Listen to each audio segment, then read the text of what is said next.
नमस्कार मैत्रिणींनो, केके स्पाइस रेसिपीमध्ये आपले खूप स्वागत. पार्लेजीचे गुलाबजाम हे कसे काय असे तुम्ही म्हणाल ना.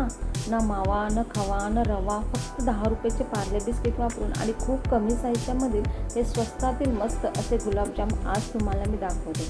तर त्यासाठी मी 2 पार्ले बिस्किटचे पुडे घेऊन त्याने हातानेच मोठे तुकडे करून मिक्सरमधून बारीक पावडर करून घ्यायचे आहे. आता ही पावडर चाळणीमध्ये चाळून घेऊ, जेणेकरून मोठे तुकडे मध्ये येणार नाहीत आणि आपली छान पावडर अशी बघा कशी छान पावडर तयार झाली आहे. तर यामध्ये 1 चमचा कॉफीसाठी लागणारी मिल्क पावडर जी सहसा आपल्या घरी असते आणि 1 चमचा डेसिकेटेड कोकोनट आतून गुलाबजाम रवाळ होण्यासाठी आणि 1 वाटी थंड दूध घेऊन हळूहळू टाकून छान असं मळून घेऊ.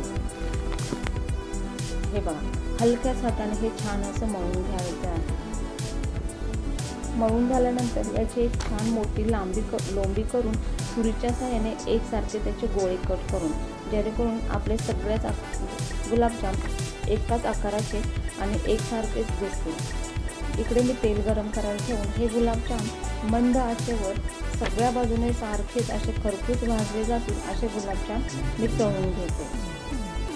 गॅस एकदम फास्ट नाही करायचं, इथे मध्यम आचेवर हे पहा असे गुलाबजाम तळून घ्यायचे आहेत.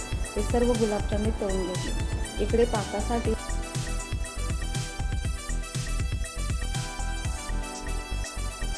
1.5 वाटी साखर आणि 1 वाटी पाणी घेऊन हे गॅसवरती चालू केलं.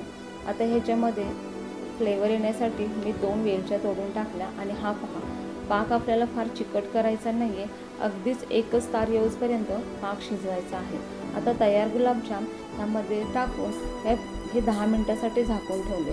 हे पहा वाटतात का हे गुलाबजाम पार्लेजी बिस्किटचे आहेत? नाही ना. तुमच्याकडे जर किटी पार्टी, भिशी किंवा मुलांसाठी किंवा अचानक कोणी पाहुणे आले तर तुम्ही अवश्य करू शकता, अगदी कमी साहित्यात कमी वेळात. रेसिपी आवडल्यास चॅनलला लाईक करा, शेअर करा आणि सबस्क्राईब नक्की करा.